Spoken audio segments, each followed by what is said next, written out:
So good evening and a very warm welcome to all our panelists and viewers joining us from across the globe for this second session in this wonderful initiative of the Next Architect, conceptualized by Hindware and ETS Tech.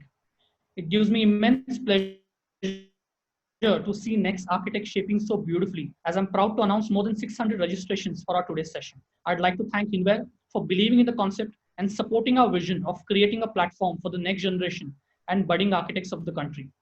The concept wouldn't have seen the day without our curator, architect Riya Patel's wonderful curation of the individual episodes and such interesting topics which has further put life in the entire project. Talking in brief about the platform, the Next Architect is an initiative to reach out to the young, successful, and next generation architects of the world, bringing them at a common platform to ideate and forge a discussion on the future of architecture and design as the world is changing its design appetite at an alarming speed. Today's session will throw light on the importance of sustainability in architecture and design, and I'm sure our speakers will do full justice in making this a great exchange of ideas and knowledge to the entire next generation of budding architects and designers listening to us today. With that, I take this opportunity to introduce our next architect of the session, Architect Amit Agarwal from Infinity Architects, who's made it from the series of nominations we received for the session. Congrats and welcome aboard, Amit. Thank you so much, Yoram. It's a pleasure being here. Lovely. And thank you, Riya, once again for putting this all together, for being such an important part of the series. Without any delay, I would like to introduce this wonderful cross-section of people I have with me today. Architect Riya Patel, P. Cobb & Fried Partners. Riya is an architecture designer working at P. Cobb & Fried Partners in New York. While at PCF, Riya has been involved in projects such as Commercial Tower for the Rockefeller Group in Manhattan, a mixed-use winery campus in Israel, a ballet school in Copenhagen, commercial campuses in New Jersey and Bangalore, and residential and mixed-use towers in Jerusalem. Since her graduation from Pratt Institute, Riya has demonstrated her mission to foster sustainability by being an active member of international organizations such as USGBC and IWBR. Next is Shashwat Somani, Hindware. Shashwat is joining us from Delhi, the capital. Shashwat is Vice President Strategy at HSIL and the third generation of family business. He graduated with a double major in economics and psychology from the University of California, Los Angeles in 2017. Following his graduation, he worked with a consulting firm in Gurgaon for 2 years and then joined Hindware in early 2020. Shashwat has strong expertise in sales, marketing, data analytics, product management, and team leadership. He is an avid reader and often spends most of his free time reading biographies, business management books. He's a great TV buff and enjoys watching movies and TV shows. Thank you, Shashwat Hindware, for being such an important part of the series. Welcome aboard. Architect Zia Kapadia, Associate Architect at Newts. Zia has graduated in BA Honors Interior Architecture in 2017. Currently, she is an Associate Interior Architect at Newts, Mumbai. For all our viewers, Newts is an architectural firm spearheaded by architect Nuru Karim, and they are known for their fabulous work and they're recipients of many design awards, including World Architecture Community Award and the prestigious Aga Khan Award for Architecture in 2013. Joining us again from New York is architect Gaurav Sardana from Cook Fox Architects. Gaurav currently works with Cook Fox Architects in New York after having worked at Bayat Engel Group and Malik Architecture. His approach to creating a world we all want to live in has led him to develop projects with the City of New York, United Nations Habitat, and BMW Guggenheim Lab and Mumbai, amongst others. While at the University of Michigan, he has been a Dow at Sustainability and KC Mahindra Education Trust Fellow. Architect Ahana Miller, ABM Architects. Ahana completed a Masters of Architecture at UPenn with a minor in Historic Preservation. This complemented her Bachelor's of Fine Arts in Interior Architecture from Rhode Island School of Design, which focused on adaptive reuse. Currently, she works as an architect at ABM Architects, designing a wide range of products. Thank you so much, Anna, for accepting our invitation. I just want to say that ABM has been a phenomenal support to the show. We go a long way back with Mr. Alfaz Miller. So thank you so much. Thank you. Architect Amy Brar from Sao Fujimoto. Amy graduated from the University of Southern California with a Bachelor's of Architecture in 2018. Since September 2018, Amy has been working at Sao Fujimoto Architects in Tokyo where she now is a senior designer. Born in New Delhi in 1995, she has since lived in 6 other cities around the world, influencing her personal relationship with design and urbanism. Amy is joining us from Tokyo. And our star of our today's session, architect Amit Agarwal from Infinity Architects. As one of the principal architect of the firm, Amit holds a bachelor's degree in architecture from School of Planning and Architecture, New Delhi, which is one of the best institutes in the country. He also is a registered valuer and a member of Indian Institute of Architects, Council of Architecture, and Indian Green Building Congress. Having more than 14 years of expertise in the field, Amit has a 4-dimensional concept of scale, space, and time. His works contrast simple masses and planes with the play of light and natural elements, emphasizing function, strength, and beauty. He is a man who always respects architecture. Welcome aboard, Amit. Thank you so much. And thank you so much, everybody. All the best. Have a great session ahead. Over to you, Ria. Thanks, Viraj. Hi, everyone. I'm Ria. I'm the curator and moderator of today's session of The Next Architect, which is based on sustainable architecture. Our generation in particular is incredibly conscious of the environmental implications of our design decisions. And today we'll be looking at how sustainable design can be implemented through many different lenses, whether it's adaptive reuse to extend the life cycle of existing buildings, or utilizing circular material streams by incorporating recyclable material in our projects, integrating nature and landscape that would act as carbon sinks, and even creating sustainably viable communities that are centered around wellness in the built environment. We have a really interesting set of panelists here today with a diverse background and expertise, as Viraj just mentioned. And I'm really excited to get started in learning about their approach to sustainability as architects and designers. Shashwat, if you want to begin the panel. Thanks, Ria. Congrats. Thank you, everyone, for joining this session. My first question will be to Gaurav. Hey, Gaurav, how are you? Hey, Shashwat. Thanks. I'm pretty good. Excellent. Thank you. So, I'm a big fan of Bjarke Ingels, just by the way. I saw him in a documentary called Abstract. It was very interesting. He spoke a lot about sustainability. But I want to ask you if you could tell us more about Cook Fox's approach to sustainability in the design process. And if you could also walk us through a specific project you worked on recently where you've taken this approach to designing sustainable buildings for communities. Of course, yeah, I'll be happy to. Let me share the screen, and I think that's where we can take this from. All right.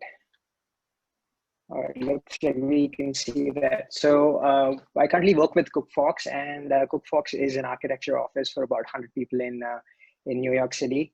And I think the approach here to sustainability is a very holistic one. Both for the mind, the body, and the soul, not just of human beings, I guess, but for all the flora and fauna around us. So, having given that bit of info, I think I'll dive right in and would want to break it down. This word sustainability, I think, is being used so much that sometimes it begins to lose its meaning. So a very simplistic version and a very digestible version, I think, would be, the ability to sustain, in terms of, what we see, a climate breakdown, climate catastrophe sort of beginning to aggravate. So I think what we're trying to do is break this big word of sustainability into, these two simple words. And I think the ethos at the office, like I mentioned earlier, is essentially, the well-being of the human, the built, and the natural environment. And I think our studio terraces, for example, have beehives, have native fauna, and things like that make us, give us a sort of crucible right in the backyard to test these things and then implement these in projects. And I think that ethos of this well-being, then gets translated across projects. And I'm going to share one project that I've been working on for over a year, but it's been in the office for a couple of years before I joined in as well. And it's a great pleasure to present this this project we've been crafting. It's an adaptive reuse project, which is sort of a very strong version of sustainability that we see in the office, and it is both in rooted in the old part of New York in terms of its history, in terms of its locations, but also because of the sort of commercial changes that you see happening in the city all the time, and also as part of this new version of New York. So that's why we call it New Old New York in that sense. And the project's name essentially is Terminal Warehouse. It used to be a warehouse to store goods back when railroads were a very important part of Manhattan at the street level. They're all underground now, but that's the essence of the project. And essentially, adaptive reuse, I think, is a very sort of strong version of sustainability for us. Not just because you're not erasing and rebuilding, but you're actually making use of what good we already have amongst us. And I think that speaks volumes in some cases to me personally about carbon emissions reducing in the first place, and then all these histories and markers that are already present with us, and how do you make them your starting points. So I think primarily this project in that case is about respect.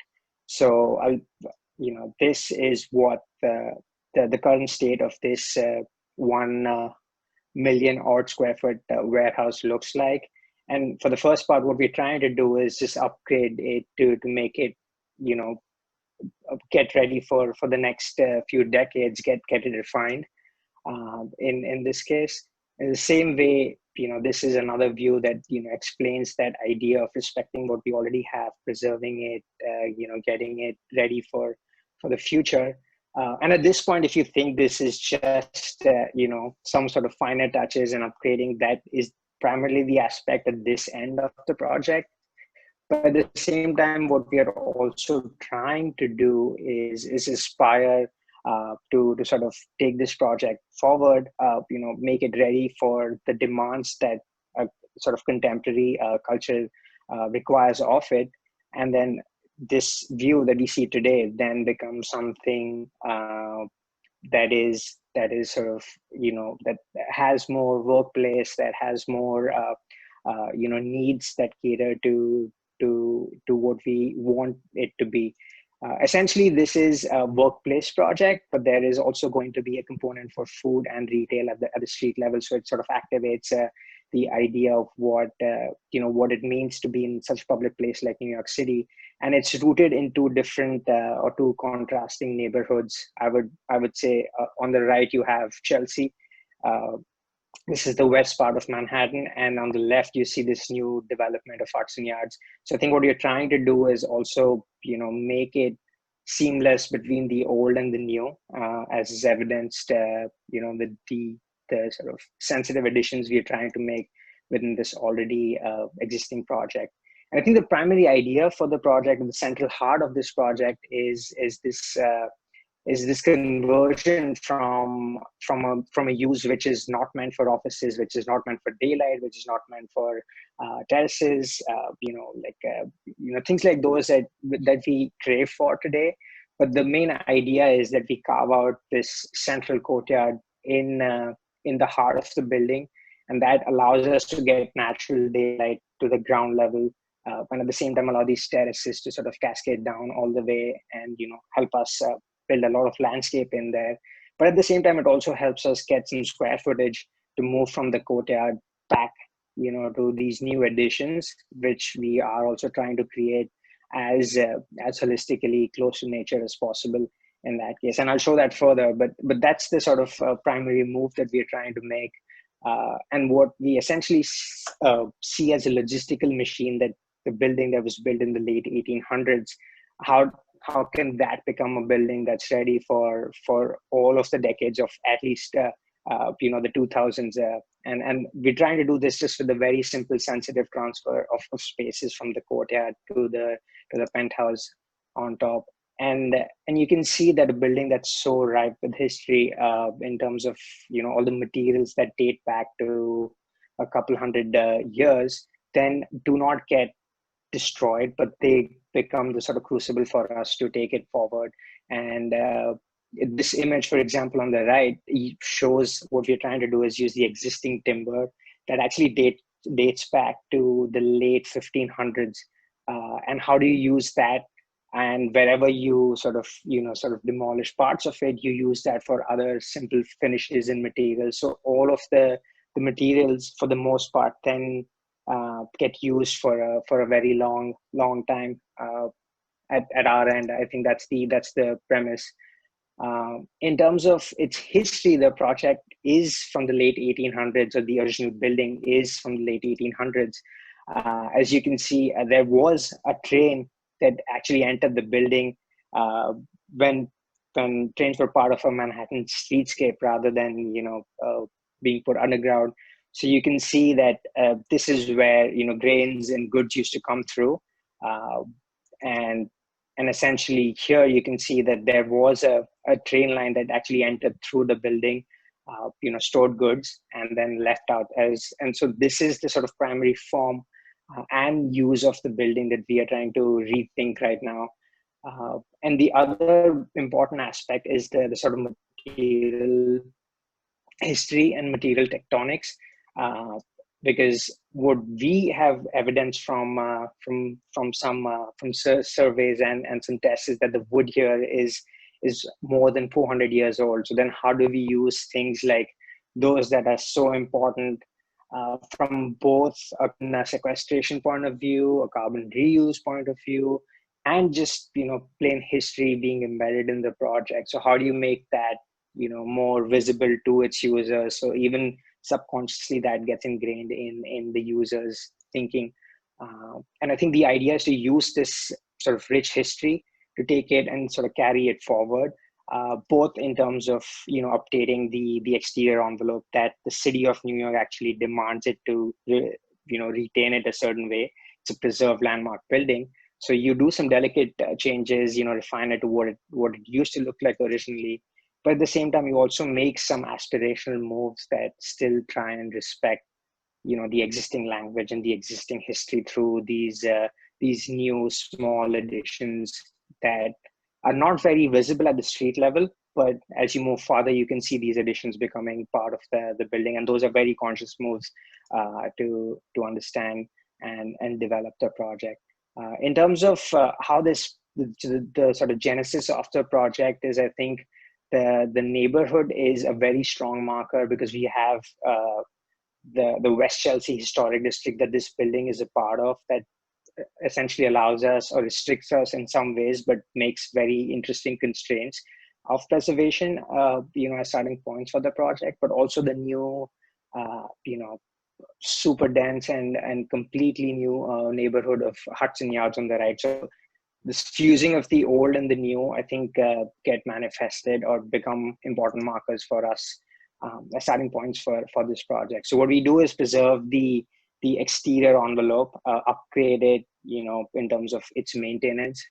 And the heart of this project, essentially, as I explained earlier, is this sort of freight delivery system that went right through the heart of the building, thus dividing the building into these 26 stores, which stored everything from grains to coffee, and all those things in between. And I think that was the building's old soul, with all this historic timber that we already see, and some moments of rebuilding over the few 100 years that the building has existed.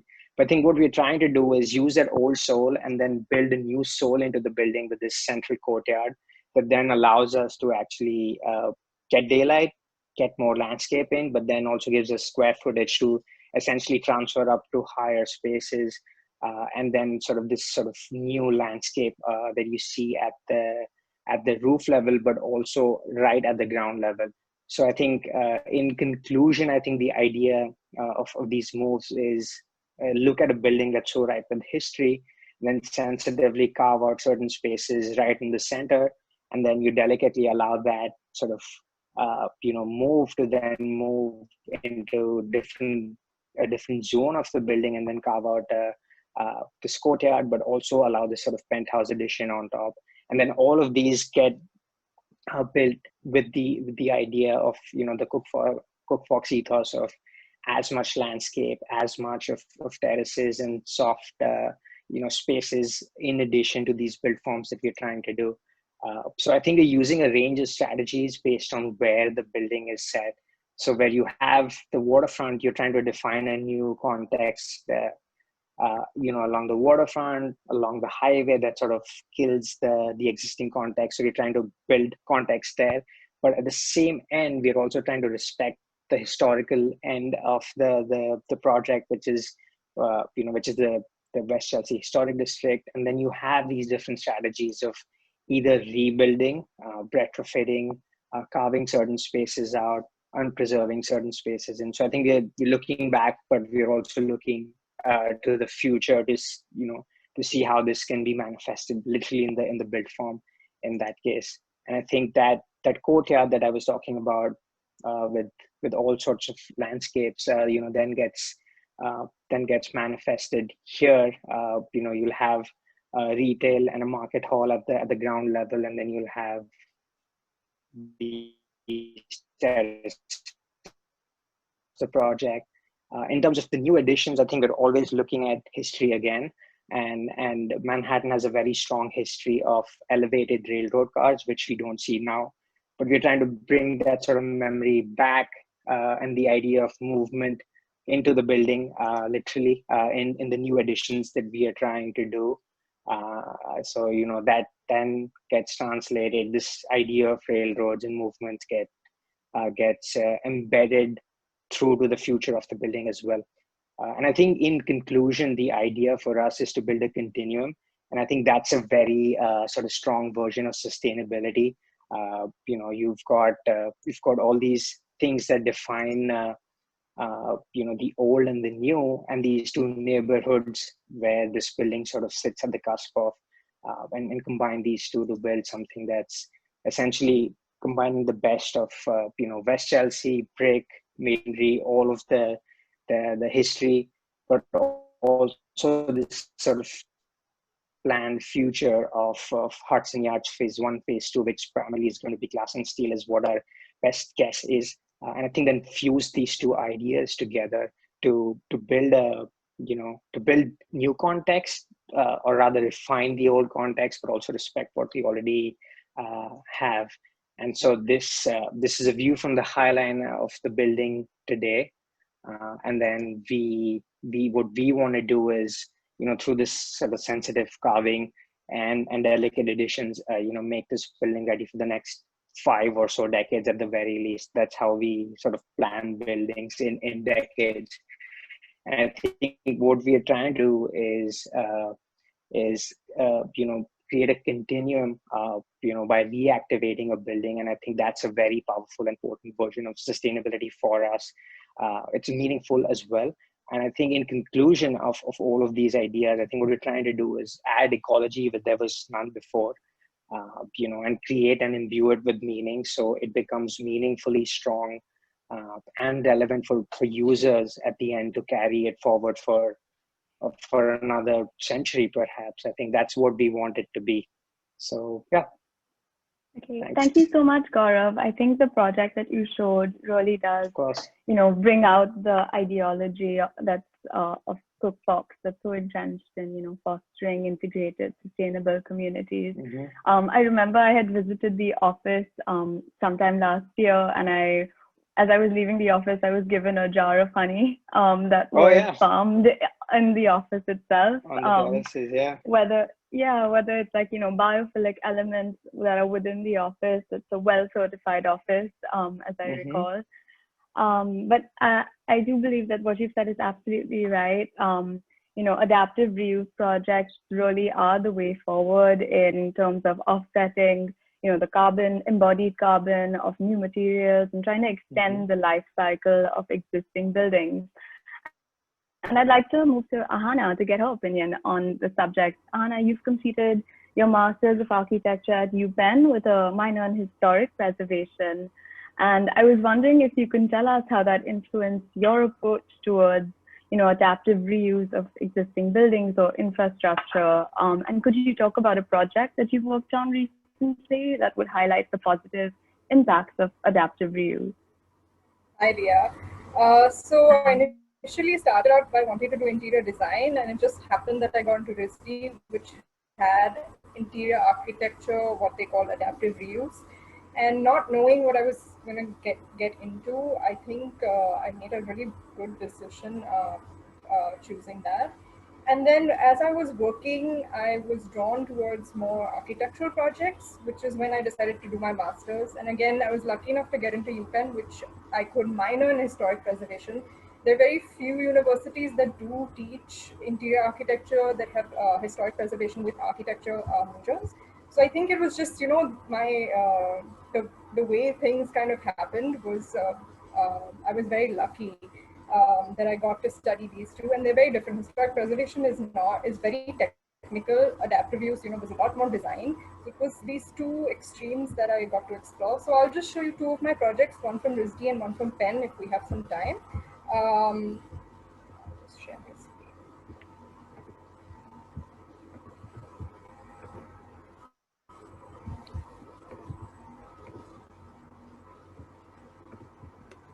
So the first project is from RISD called The Traveler. So the idea was to create a space for someone who's staying there for a short time. So it could be a boarder, it could be for a hotel. So I'll just show you some of the existing photos of the building. The facade of the building, as you can see here, it was a completely cast iron facade. So there's nothing we could do to that. Obviously, the premise of the studio is adaptive reuse. So keeping that intact, the interior spaces were quite dilapidated. There was nothing to go off of. There was nothing we could reuse in the interior. So the prompt was to completely redesign the interior. What I liked about the interior space was that it had these skylights in multiple places. They're not very large, very small, but it allowed a lot of natural light to filter through the building. And the interior spaces were a little dark and dingy. But this was a good starting point for me to explore how to use these skylights, how to enlarge them, expand them, and allow light to filter into the building. So first, starting off, I looked at how the sunlight hit the building, what are the shadow lines it formed to create these faceted triangular shapes, and taking this pattern to see where the light would fall most. The building was not a rectangular shape, sort of odd, so that kind of helped me out. So with the sections of the existing building, I drew these, I sort of filtered the light through to see where and how I could pass as much light as I could to the bottom, right down to the basement where, it didn't get much light. So the program was to design a hotel or hostel place for someone to stay for a short time. So what I did was I inverted the program so that all the public spaces start on the roof of the building and then brings you down to the rooms.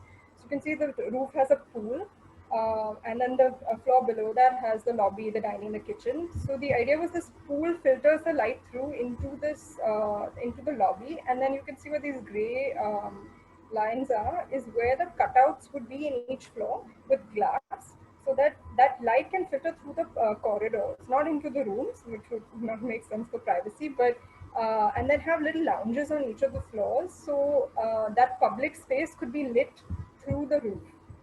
I also analyze people's sleeping patterns. When they wake up, some people prefer to sleep in, some people are early risers. So being a hotel, they could use certain rooms placed strategically for depending on their sleep cycle. So you have the north side rooms and west side rooms, and the basement gets the least amount of light. So people who would like to sleep in would most likely get a room in the basement. Another thing was I tried to use some sort of light cutouts, even in the, not only from the roof, but even through the walls. Then I have these little pockets, which could be either backlit or lit through. So there's a transparency in that way as well. This is the second set of stairs. There are two stairs. So in this, again, it was very dingy. There was no light coming in. So again, these cutouts through the corridor would be on the other side, would allow some light to enter so that it's not as dark. People could even use the staircase if they wish to. was just a little sketch of what the pool would look like, how that light would filter through and into the higher floors. And you can see as this could be a glass cutout, a glass floor, so that the light would pass. And I'm going to show you a second project, very different from the first one. This was not an adaptive reuse studio. It just happened that there was a historic building on site. So it was our choice whether we could use it or not. This was a group project. So the theme of this studio was using huddled bodies. So and it was for a distillery, to design a distillery in upstate New York. So we started with these food experiments using berries, seeing how they float in different alcoholic beverages and check their buoyancies. It was really fun to start with this. And then that sort of helped us with our massing. So this is what the existing buildings. There are a couple of different on the site connected together. So we decided to keep these buildings as they were. The interior was in a mess, obviously, to redesign that. But again, the studio was not about adaptive reuse. It was you could demolish this even completely, and that would be your approach to the project. So what we decided was to keep the existing building, redo the interior, but have a new building attached to that building, which would the form of that building being completely different. As you can see, this historic building, very rectangular, nothing, fluid about it. So the liquid and the buoyancy of the berries sort of influenced this form, where we tried different massing strategies and came up with this. The site slopes down. So this sort of form also slopes down, which I'll show you in the section how that worked out. And being a distillery, it has the pot stills, it has different mechanisms. So using that it kind of flows through the space.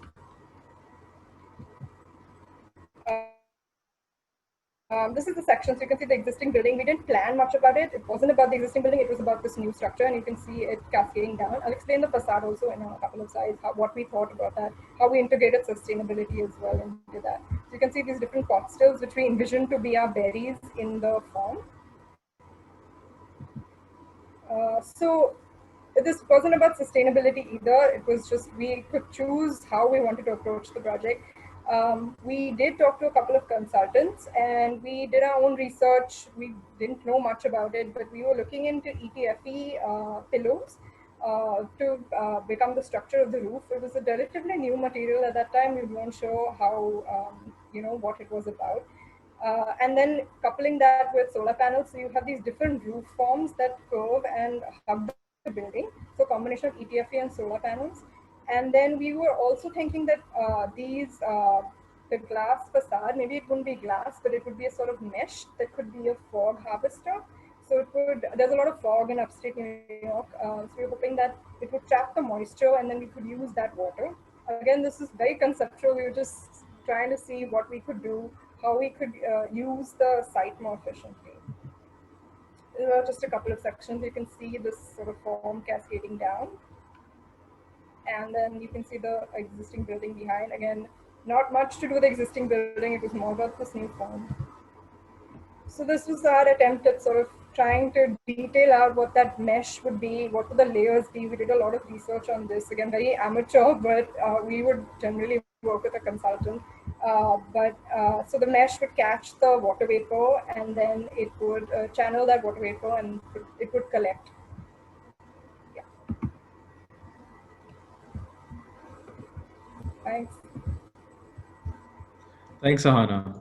Ahana, that was very, very interesting. I mean, you spoke a lot about, in some ways, integrating the beauty of something that already exists with and developing it and making something putting something all new altogether. Amy, I would like to move on to you. Ahana spoke a little bit about, adapting to the nature of New York. So, Amy, you've, Fujimoto's signature buildings, they have, I think, a particular importance on integrating in nature and architecture. And if you could just tell us some of the projects that show this integrated ecology of sustainability and and nature. Thank you, Shashwat. Yeah, so I'll start sharing my screen now and I'll just jump into it. 1 second. Can everybody see this? Yeah. Okay, perfect. Okay, so yeah, like you just said, the core concept at the studio and the projects that we do is the relationship between nature and art. The closer we get to understanding it, living with it, and learning from it, the closer we could get to designing sustainably as well. So, sorry, yeah. So first, I'd like to sort of like highlight two basic concepts that we try to imbibe in like our designs at Su Fujimoto. So the first idea is of threshold, which is usually defined as a point of entry or separation. So the threshold shouldn't be just this singular idea that separates inside from outside like black and white, right? So it should be plural, resulting in a gradual relationship between interior and exterior. And then the second idea is of randomness. So there are naturally patterns found in the way nature grows. However, there is a seemingly randomness to the order in a forest, for example. So that allows for interesting encounters and dynamic experiences, which we try to bring through in our architecture. So the first project I like to show is one of Sue's early defining projects. It's the house N. So this house embodies that idea of breaking the conventional threshold, which is in this case walls. So it's allowing for this gradual separation between interior and then exterior. So as you can see, the three layers of the walls are punctured with openings at strategic intervals to let sunlight in. But it also provides residents with the sense of privacy while being closely connected with the exterior and nature. Another one of his early projects that I'm sure a lot of us know is the house NA, and it's inspired by this idea of living on the branches of a tree. So living on these vertically staggered wafer-thin slabs brings that concept to life, I guess. Since there are no conventionally defined levels like ground floor or second floor, the residents need to be more engaged when they move around. So I think this feeling of the unexpected, needing to be more engaged with your surroundings is how we feel when we're in nature, right? Like when you're hiking a mountain or when you're walking through a forest. So Sue translates that phenomenon into architecture with this house. So let's fast forward to current projects that the office is completing. This is the House of Hungarian Music in Budapest. It's currently, it's predicted to be finished next year. The site is the largest park in Budapest, and they want to inject these cultural projects in, and it has phenomenal vegetation, thriving ecosystems. So protecting that natural landscape becomes a very important role for the architect and the designer. So in order to respect the wonderful site, the roof that was designed floats between existing trees, and it becomes sort of this continuation of nature in the park. The holes in the roof are inspired by openings created by foliage or like the dense trees in a forest that filter light into the ground. Apart from the formal concept of the building being inspired by nature, connecting with nature, it further embodies various strategies to respect the site and create sustainable operational methods. The project is actually BREEAM certified. So the roof is being called a smart roof for a host of reasons, as you can see in this section. There are triple glazing windows which provide thermal insulation. The porous roof allows for passive lighting, and also the roof, the openings in the roof have like operable glass, so you can open them for natural ventilation. There are solar panels that provide hot water across the building. There are also regenerative elevators, and the list just goes on. The materials selected are also in accordance with the BREEAM guidelines, so they should be recycled, sustainable, locally sourced materials. For example, the flooring in this project is recycled wood. And then moving on, the roof will be constructed using prefabricated steel and glass. So the construction process is also made more energy efficient. And these modular designs are beneficial in the long run as well, since they're easy to dismantle and also replace. And the site's ecology, like I mentioned before, is extremely paramount. So the trees have been protected and integrated into the project as much as possible. And furthermore, the site is an important location for bird migration. I was reading this online, and the construction process kind of keeps that in mind and gets halted during those migratory periods.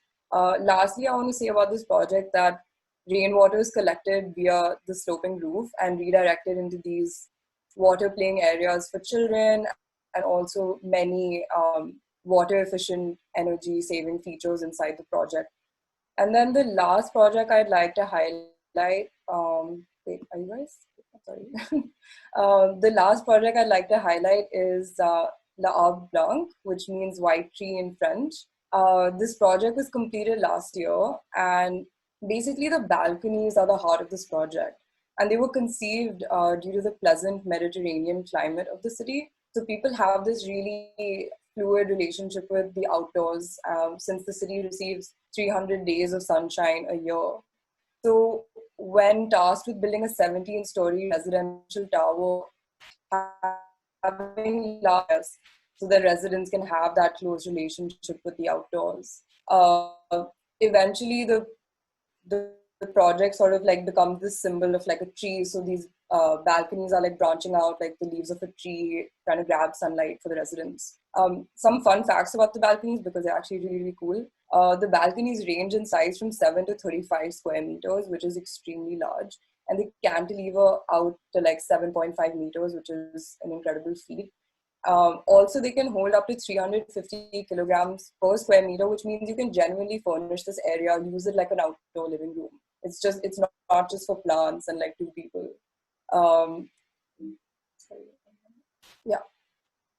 And then also the balconies and the brise soleil, which is here, they protect the actual surface of the building from direct sunlight. So it makes the interiors cooler by this sort of passive shading strategy. And they also catch rainwater that's then used for the vegetation on the site and also to power sprinklers on each balcony.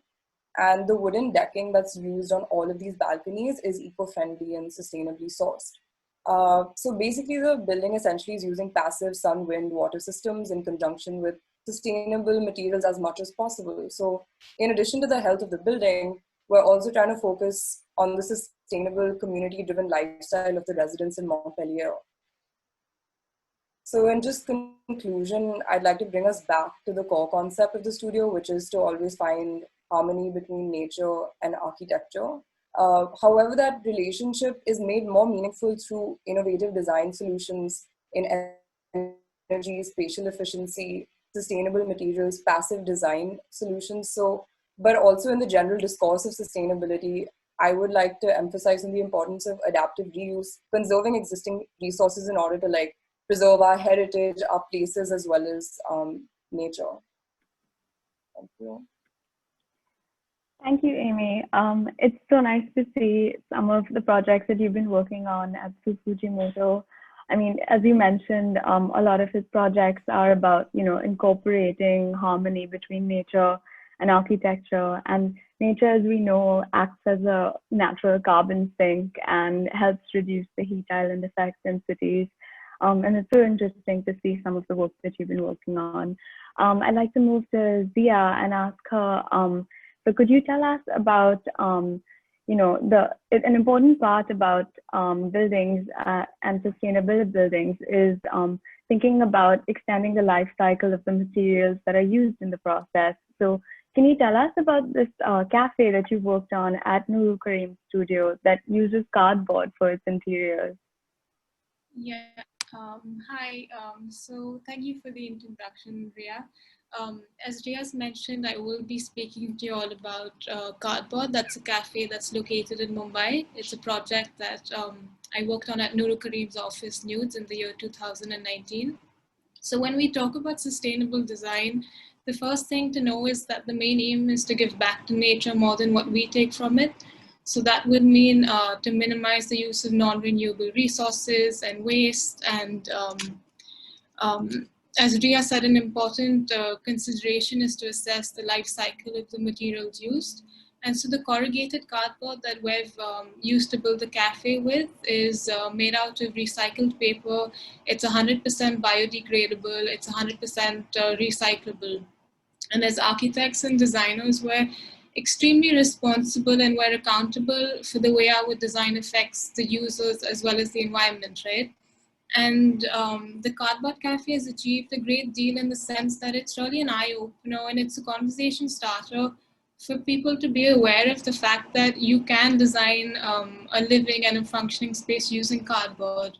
And people then might be more open to experimenting with using and with researching different sorts of sustainable design materials. And because essentially when someone walks into the cafe, they're very surprised as to, okay, wow, this is really just all cardboard. And so that sparks a dialogue about sustainable design, and it makes people more informed of the fact that architecture and design does impact the environment in such a large way. And I mean, the more people are aware of such issues, the more they can do something about it. So I mean, if you look at the images here, you'll see that every element except for the kitchen and the toilets are all just made out of the 100% biodegradable corrugated cardboard. So even the chairs, the lampshades, just basically all of it. And the idea was to present cardboard in a more appealing manner, something that pleases the eye. And I mean, we did want it to look good in addition to it being eco-friendly, right? So when we, and I'm sure when you think about cardboard furniture, the first thing that would come to mind is just a plain cardboard box that's probably folded into something to resemble furniture. So what we've done is we've chosen to showcase the fluted edges of the cardboard, and that I feel adds so much more character, and it just makes you appreciate the material for what it is. And if you look at the forms of the chairs, the curved wall, you'll see that in a way, I think we've derived the form from the corrugated edges of the cardboard. So I mean, the geometry of the structure we've created sort of mimics the contours of the corrugated cardboard. So this all, I mean, it helps us tie the design up together, because I mean, most of us design an interior space. We look at it, we look for one factor that would connect all the elements together. And I think we've successfully achieved that here. And you can also look at it in, if you look at this diagram, you can look at the design in a micro to macro perspective. So you can look at the fluted edges as the micro design aspect, and the macro design aspect would be of the furniture of the curved wall and the chairs, right? And also for those of you wondering about the sturdiness and the other practicalities of the material, so I'll brief you quickly on the subject. So cardboard being a cafe, you would think what happens if there's a food spillage or if there's a liquid spillage. So to tackle that issue, we've added a wax coating to all of the furniture. And so any food or liquid that's spilled on the furniture can just as easily be swiped off as any other regular table. And the wax treatment also, it gives the cardboard a longer life. And also, if you look at the chairs here on the right, you'd see that there's the cardboard layers that have been stuck to one another. So there's multiple layers instead of it just being one, right? So that, I mean, that does add character visually, but also it makes the product very sturdy and very solid. So it's not flimsy at all. I mean, you could stand on it and it would be okay. So anyway, having talked so much about the corrugated edges, I'd also like to mention that because of the fluted edges, the cardboard is around 50% air, and so it's really light in weight, and it's also a great sound absorber, which is ideal for a busy cafe to have. And finally, I'd just like to conclude saying that we have researched a great deal into the material, and we have carried out all sorts of tests, and it's a great material to use and to design with, and it's sustainable as well. And yeah, thank you for your time. Thank you, Zia. I mean, the project is so unique in the way it applies, cardboard, this recycled material, in a very novel way. And materials and products play such an important role in helping designers achieve their sustainable objectives. I'd love to ask Shashwat about if you could take this a bit further and talk about how what goes into building a sustainable brand and how your products integrate the vision of sustainability with the brand. Sure, Ria. Charu, could you put the presentation, please? Thank you. Well, thank you, Ria, again, for your comments. I truly believe that companies that will be relevant tomorrow are the companies that are working on sustainability today. And I think the ESG framework is more relevant than ever. We at Brilloca really believe that sustainability isn't something that should be just about your products. It should be much more than that. The sustainability journey for us starts at our manufacturing facilities and goes all the way to our packaging. It's not something that comes at the cost of our business model or our business outcome. It's something that helps us achieve our business outcomes. I would like to first talk a little bit about how we are sustainable in our factories. We have 4 factories, and these plants comply with the green norms of the IGBC, and various measures that we've undertaken under these norms are factory design, water conservation, energy conservation, and solar rooftops. In terms of the factory design and energy conservation, 90% of the motors installed in the factory are of the IE3 efficiency class.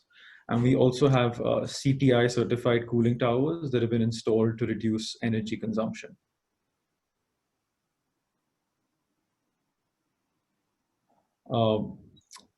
We also have we put a lot of effort into water conservation and process waste recycling. In terms of, I think it's become a norm, but we really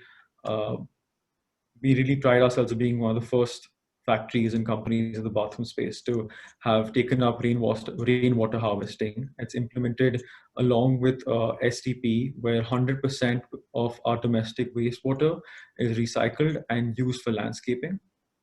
In addition to that, 90% of our wastewater is treated through ETPs and STPs and is reused in the manufacturing process itself. Our Faucet plant, which is at Kairani, also holds a 0 liquid discharge status. In addition to this, we've also taken a lot of measures in terms of solar.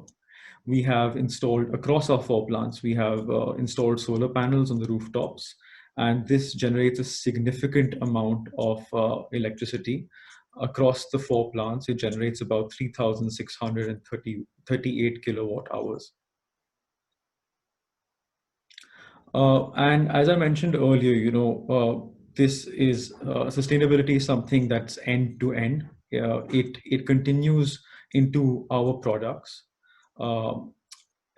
Firstly, I would like to talk about our sanitaryware products. These products are accredited by IGBC, GRIHA, as well as GreenPro. One of the technologies that we developed specifically in sanitaryware for sustainability is this technology called Vortex technology. What this technology does is that it basically creates a very, very powerful swirling movement in the flush that is far more efficient and also utilizes less water, and it saves about 26 to 39% depending on the product. Here we have 2 products that have this technology. On the left, you have a product called Cora Vortex, and on the right, you have a product called Element Rimless, and these 2 save up to 40% of the water. And this sustainability, it should be much more than for the consumer. It should go on to public spaces as well. When we have clients that come in asking for any products that are needed for public spaces, we endorse sustainable products.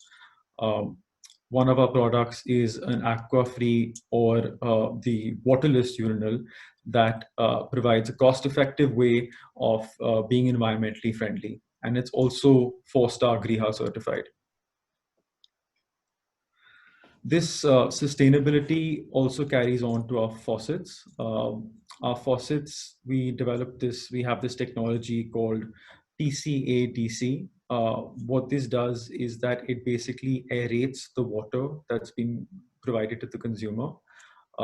It has a small ring that basically closes when there's high pressure. So if you could go to the next slide, I'll show you how it looks.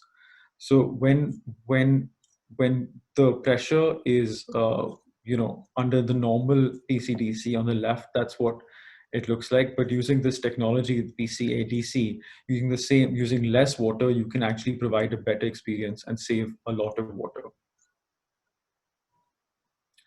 And a lot, I mean a lot. So 50% of the water could be saved by using this technology. Here are 3 of our products. And something I would like to talk about here is that sustainability doesn't have to be at the cost of anything. So we have these products that are also beautiful in design. So if you look at Element on the left side, that's one of my very minimalistic, simple product in terms of its design, but very elegant, and it saves up to 50% of the water. In the middle, we have a product called Immacula, and on the right, we have a product called Flora.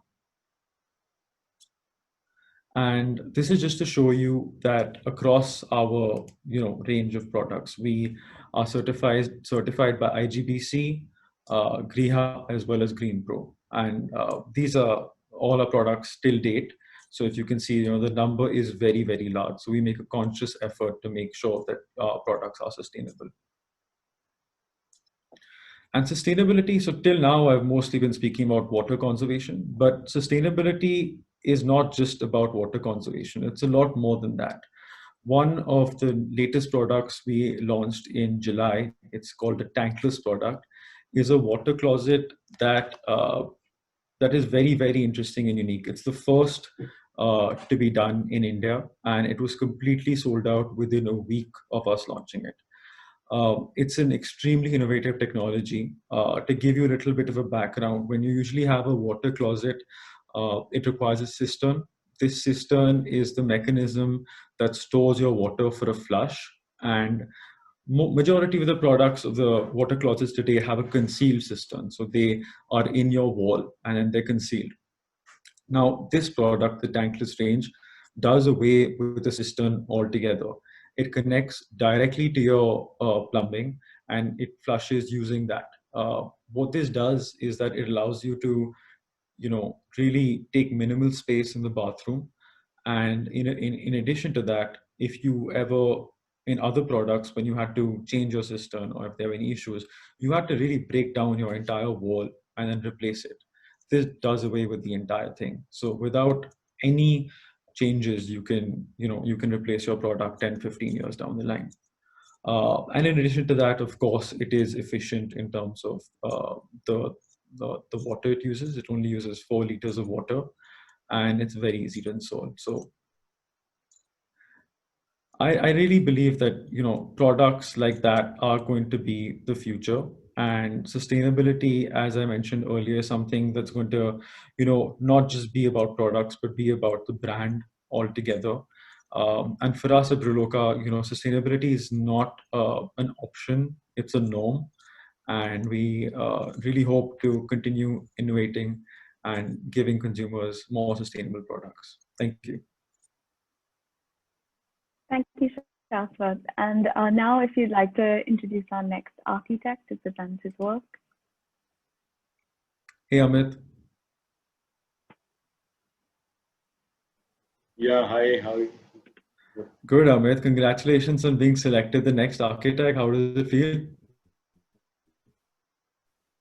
Yeah, thanks, team architects, and it's really an honor. No, it's a pleasure to have you. I wanted to ask you if you could tell us about a project you've worked on recently that showcases your approach to sustainability. Okay, I'll just share my screen. Yeah, there I go.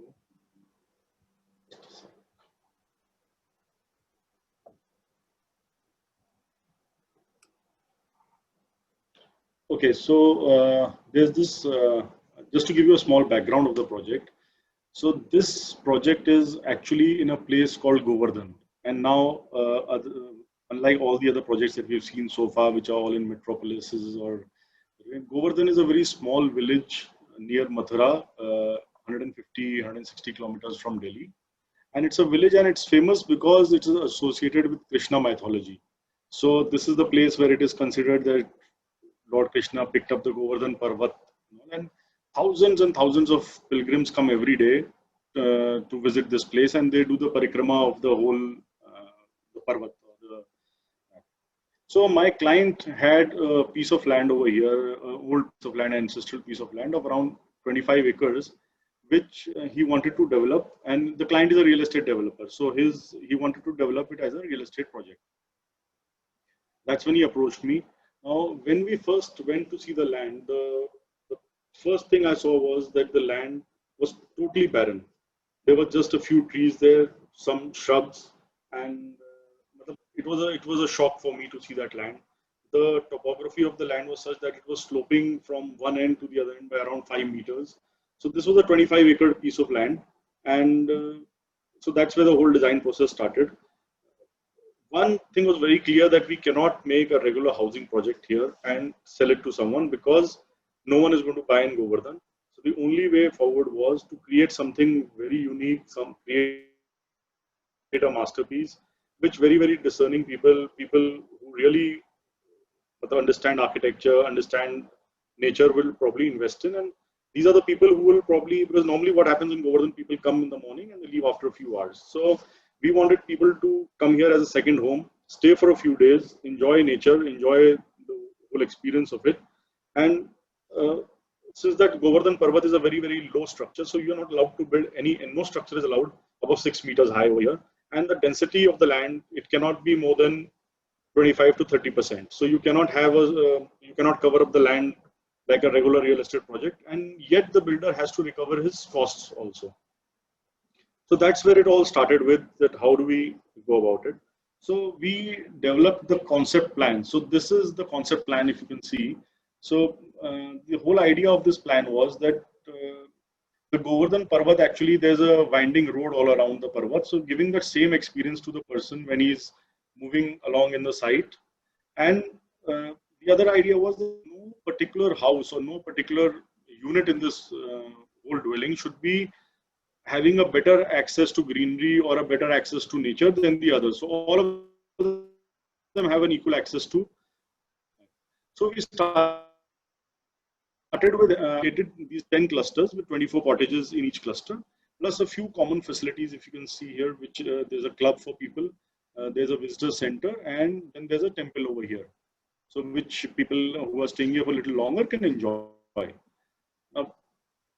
So each cluster has been designed keeping the traditional courtyard pattern in mind, the traditional Indian courtyard pattern in mind. So you have the main spine over here, then you enter a cluster. So in the cluster, in the center, you have these public places where people can actually congregate, sit, enjoy. There are water bodies in the center. Now, every cottage is a 3-side open cottage. So there's ample greenery.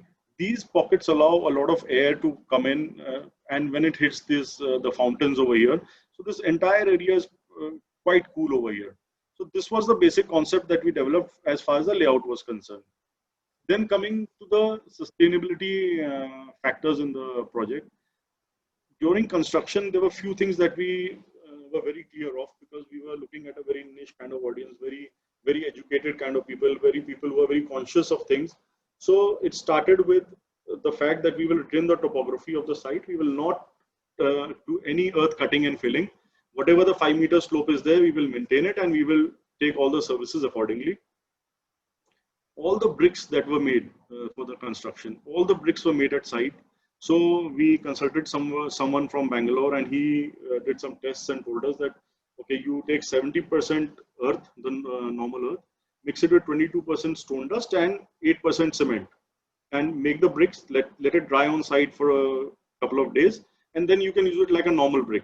So that the environmental impact of normally having bricks which are made in a kiln and taken to site, all the transportation, everything, all of that is cut off on this. all the aluminium that we used for making the doors and windows was all recycled aluminium. In fact, the doors for the site, they were all made at site. So what we did was we took ready-made skins, and after this, we placed two skins, and in between the two skins, we placed all plastic waste material like polythene and things like that. So only the lock part of it was actually solid, so that lock can come in. The rest of it was all between the two skins. It's all filled with plastic wastes. In addition to that, so if you see the slide, you can see the central courtyard and things like that. Then we tried to source as much local material as possible, which was like we use Agra red sandstone, we use slate, all these materials we use. So if you see all the cladding on the building is all with slate, the roof here. These curbstones that I've seen here are all Agra red sandstone. In fact, this water body here is all made with Agra red sandstone. The traditional joinery methods have been used, so the local craftsmen, because actually Govardhan is right on the border of Rajasthan. So the local craftsmen were there who put all this together for us. No material, no stone was sourced for more than 50 kilometers away from the site, cutting down on all that, all the waste, all the traffic that happens. Then the site is 100%, all the electrical lines are underground. So there is very less electrical losses, very less wastage. It's a zero discharge site because actually there are no drains all around the site. So whatever water we draw, 100% ETP, STP is rainwater harvesting, and that water is again circulated back into the project. It is an 85% open space, only 15% of the site is actually constructed. No vehicles were permitted in the site, so only electric golf carts and scooters were permitted. We had a parking in the front, so if someone actually comes, he can park his car there, and all the movement is either pedestrian movement, and just to create interest when someone is moving. So if you see the plan, so if you're moving from one place to the other, so every time you take a turn, there's something new, something that all these landscape courtyards had different concepts to it. Then the common area lighting. See, because these cottages were eventually sold because the real estate project. So all these cottages have their individual electric connections, but the common area lighting is all solar controlled. So the running cost is practically nil, unless of course the solar gets damaged or you have to replace it or something like that. Then small things in the site were taken care of, like the club. See, because the cottages are once sold are not in our control, but the club building over here, it was the outer part of the club building was 100% covered with natural cow dung. So, like in villages, you see they mix cow dung with some husk and some Fevicol, and we took local craftsmen. They covered the entire building in that. Of course, it requires repatching after a few years, but it keeps the building very cool, and it's a very soothing kind of thing. The entire structures, if you see the slide over here, the entire structures have been clad. The roof and the walls have been clad with reflective tiles, so that inside the cottages also the heat load is very less. So the air conditioning and everything, the air conditioning is totally VRV based, and whatever trees were there on the site, the trees have been 100% retained. Not even a single tree was cut during making this site, and in fact. Today, if you see the site, it's a miracle because there are so many trees on site. There are so many that, and our landscape architect, whatever trees he suggested, were all trees which would survive in this hardy climate, in the hardy water. Like we had Inervi, we had Ficus panda, Ficus benjamin, Allistonia was there. Then we had Calla. Calla is the thing which improves the soil quality of the land. So. Things like this, were a lot of sustainable initiatives were taken by us while planning this site. And in fact, see if you see this gate over here also, the gate to a cluster. This is all made in red sandstone without any cement, without any that. It's all natural joinery being done here. And what was very interesting was that this project was sold as a real estate project. It was completely sold out. After being completely sold out, the kind of feedback that the builder got, and the kind of appreciation that people got, people who had invested, So the builder bought back one cluster from a cluster of 24 cottages. He bought it back from the owners, and today it runs, that 24 cottages run like a small resort. And it is one of the best places to be in this entire north region. A lot of celebrities, Kumar Mangalam Birla, Anil Ambani, and a lot of film shootings. A lot of things happen here. It's a place to be. Once you reach inside, you don't realize that you are in a small village called Govardhan. And our office, the ethos was basically to reuse, reduce, and recycle. So we have tried to follow all the things that we believe in. Although we do a lot of projects which are very high end also and very modern, but this was one project which was very close to my heart, because this was not something which could be designed on paper and just put there. It was something which actually needed your heart and soul. And this is a CRISIL 7-star rated project for sustainability. And unfortunately, that time we did not go to GRIA, or we did not go anywhere. So because in that you have to start right from the beginning, because we don't have that. But it is a CRISIL 7-star rated, and it has won quite a few architecture awards also. So I think that's so much, Amit. Briefly all about it. This is it's great to see the work that you've done, and the project truly fosters sustainability by incorporating a lot of natural and locally sourced materials. It's great to see the work. And thank you so much to all our panelists. It's really nice to see how the different ways in which sustainable practices have been adopted across the world, from New York to Tokyo to Mumbai and Govardhan. I'd like to move on to our next segment of the discussion, where we'll be asking you all brief questions on your ideas of sustainability. And Shashwat, if you'd like to begin the session. Thanks, Ria. So the first question of the evening is for Ahana. Ahana, what is your favorite adaptive reuse project and why? My favorite project is the Punta della Dogana, which is in Venice, designed by Tadao Ando. It was an old custom house building that he repurposed into a museum. So keeping the, obviously, facade the same, and Tadao Ando's style is very contemporary, using his signature concrete. So he created a concrete box in the center, and he used other contemporary materials like glass, but he kept them didn't attach them to the facade. So whatever intervention he created was completely separate, and it worked as a museum. I don't know how he sort of transformed that old custom house, but I had a chance to visit when I went to Venice, and it's one of my favorite projects, and I would recommend anyone who visits should definitely go. It's not very well known, I would say, but yeah, I would recommend that. Thanks, Ahana. I'd like to ask Gaurav, could you talk about a few important aspects you think young architects should focus on when thinking about sustainable building? Sure, yeah. I think having gone through this myself over the years, just thinking of things beyond, the building itself, in terms of its forms, its appearance and its materials. I think if you can try and incorporate some things that enhance the environment, so the building is performing its own function, but it's going like 20% beyond what its requirements are, would be fantastic. Now, having said that, I know it's not possible most times, but something that sort of makes people more conscious of the environment or the sort of system they're part of would be great. So you're using your skills to make or manifest some of these thoughts much more explicitly. Yeah, that's my short take on that. Thanks, Gaurav. My next question is to Zia. Zia, what is a project that you believe best encompasses sustainability principles? Okay, so that's a tricky one, actually. I don't think I could I would be pick just one project, but I will say this, that the project would essentially be built from a non-toxic, eco-friendly material, and aiming to produce zero waste from start to finish. And also, I mean, it should be one that would be sufficient in terms of energy consumption.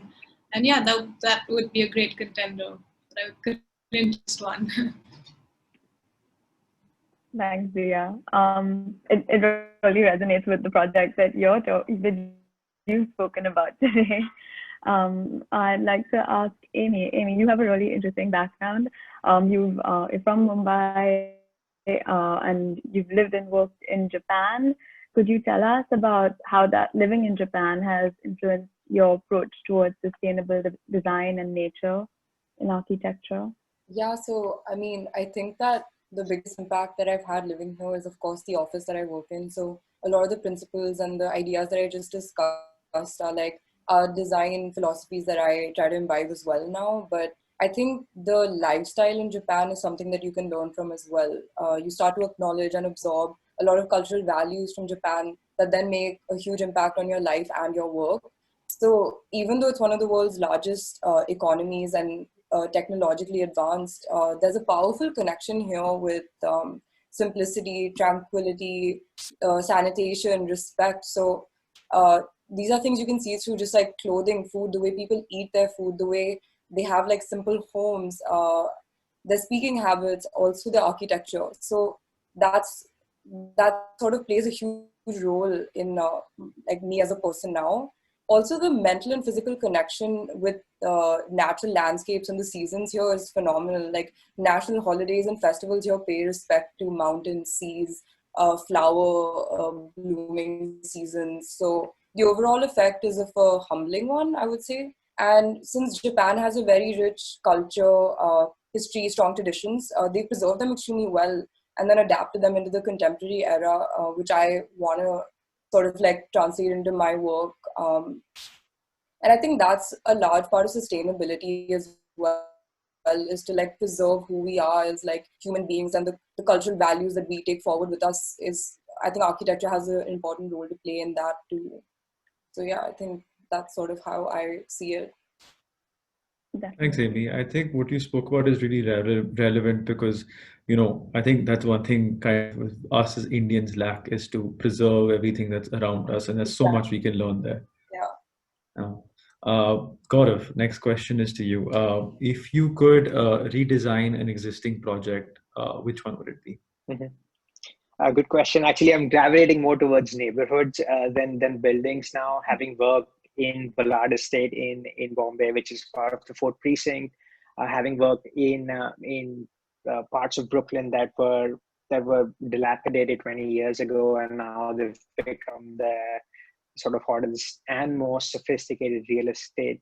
I think that whole idea of the eastern waterfront of Mumbai, for example, holds very dear to me, especially something like Ballard Estate that has so much history in it, but I think over time it's waxed and waned. So if you could do something that reactivates neighborhoods, thinking along those lines, you could automatically then start looking at the buildings within themselves. Because I'm beginning to believe that buildings, unless they're a big scale, unlike say for example terminal warehouse, it's very difficult for one whole building to change the thinking. Something that's humble on one end. So I think when you do it at a neighborhood scale, it's much more holistic. People take sort of concerted action. So I think, yeah, long story short, Ballard Estate, the Fourth Precinct, I think it's ripe for some sort of thinking or rethinking. Yeah. Mm-hmm. Yeah, I completely agree. Having overall master plan for the region would definitely help tie in together a uniform vision of the space. I'd like to ask Sia, could you tell us, so you worked with cardboard already. Now tell us about a sustainable material that you'd love to work with.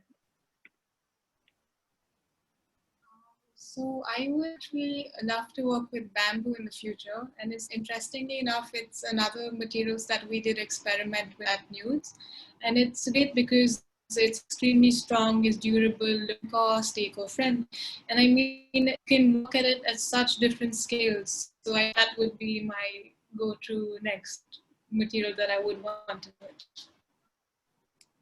I would concur. I mean, I think, the most beautiful faucet I've ever seen is just this nice long bamboo that's coming out, and just like gives me so much peace of mind. I don't know why, but it does.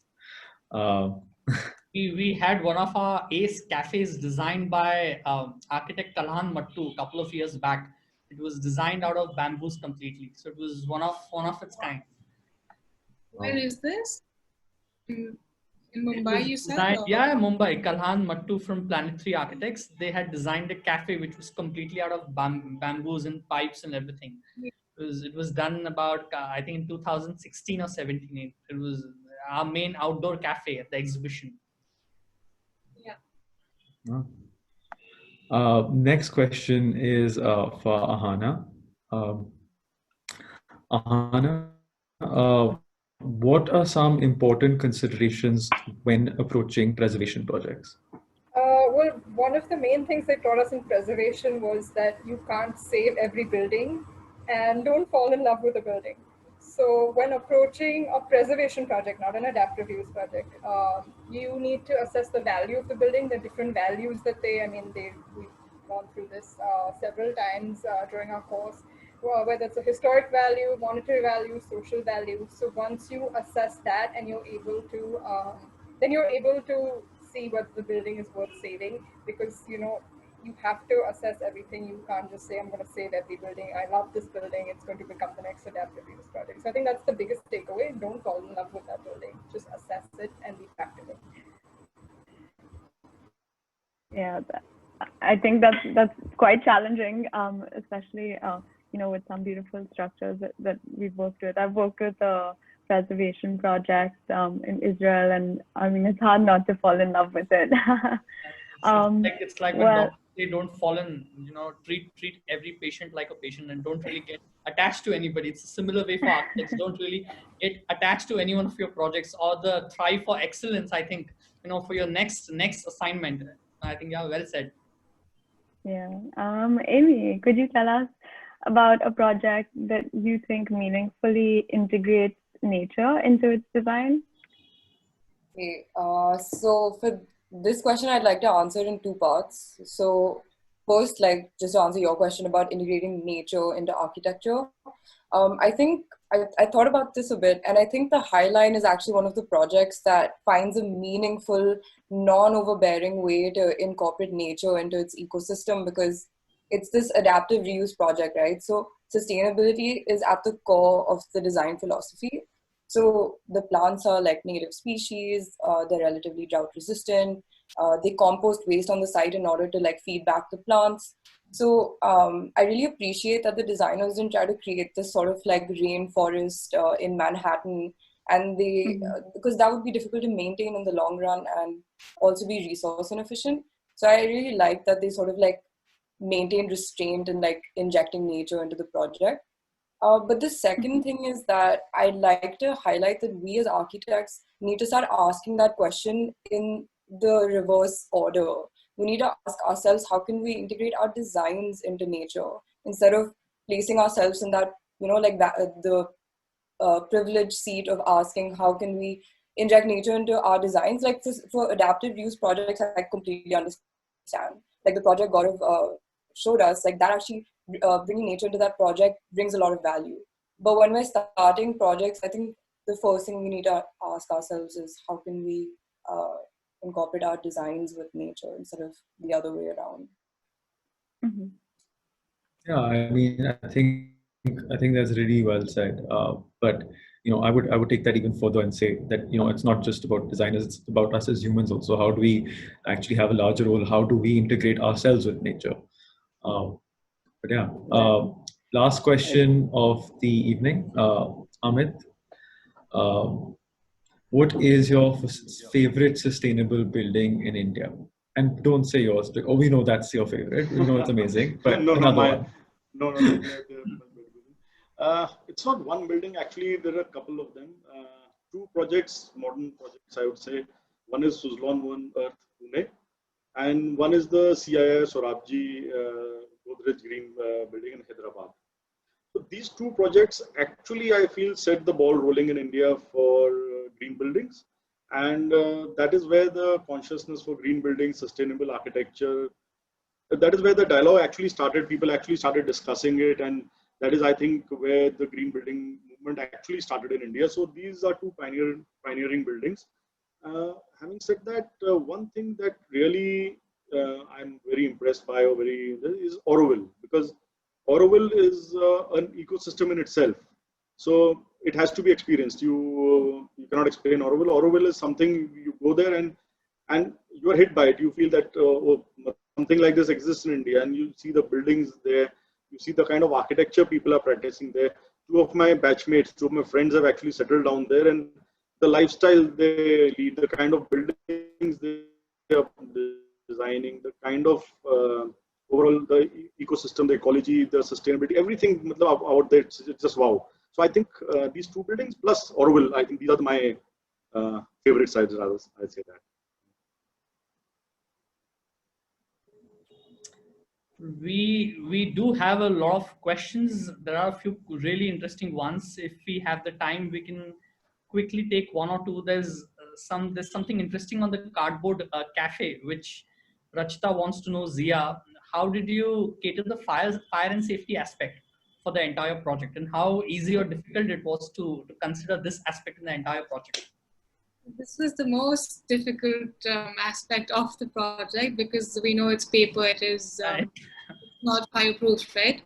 But you do get these fire-resistant sprays that you could, so we coated all of the cardboard with the spray, but I mean, it's not 100% fireproof. It's just makes it more resistant to fire. It's not fireproof 100%, no. All right. Ahana, there's one for you where Rujita wants to know that what would be the roof materials that you'd prefer while designing or renovating a project? Which factors you would consider? Which factors did you consider in your last project? What would be the roof materials? What would be the roof materials that you would consider while renovating or redesigning a project? And which factors do you really consider? Did you consider in doing your last project in terms of the roof, that the material that you use for the roof of the project? Was it in reference to the pool? Yes, yes. Oh, okay, okay. Yes, reference to the project you presented. Yes. So, well, that was purely conceptual. It wasn't taking into mind any practical aspects of how that structure would, hold that pool. It was just to sort of give an idea of how I could manipulate light. So it was my second year studio, so I wouldn't say that yes, that is possible in that particular context. But I mean, it would be completely different if it was an actual project and I would be trying to, put a glass pool on a roof. So I would say just take it as a fun sort of experiment, trying new things out, but not something that maybe could not actually be built, but maybe it could. So there are a few, but I guess we've passed our time. It's almost that's 7. So thank you so much, everybody. It's been wonderful, wonderful having all of you on board. I think Ria, thank you so much for organizing this, and it's been a great last 1.5 hour. And thank you so much. I guess Shashwati, if you want to say something, but wonderful. Thank you, Amit. The Govardhan project was fantastic. I think Thank you so much. I'm sure you'll get a lot of emails asking more details about the project, because it was really different. It was nice. And of course, thank you. The cardboard cafe, everybody knows in Bombay. I think it's one of the best designs. It's one of the best go-to places if you want to have good cheesecake. So yeah, if you want to, Yeah, I mean, thank you to all the panelists for attending this, and thank you for all the attendees as well. I think every single one of the projects that was presented today was absolutely fantastic. They're all mind-blowing. And I think this is just the beginning for us. This is a conversation on sustainability. The projects are only going to get better and better in the future. And, we all are going to do our part to make sure that sustainability is integrated in our lives going forward. And thank you again, everyone, for your time. And we look forward to engaging with you again. And yeah, take care, everyone. Thank you. All the more after this pandemic, I think it's going to become a major factor going forward as we step into the new world. I think post the vaccine. So thank you, bye-bye, and looking forward to see each other in our offices very, very soon as we all pray to step out of this situation.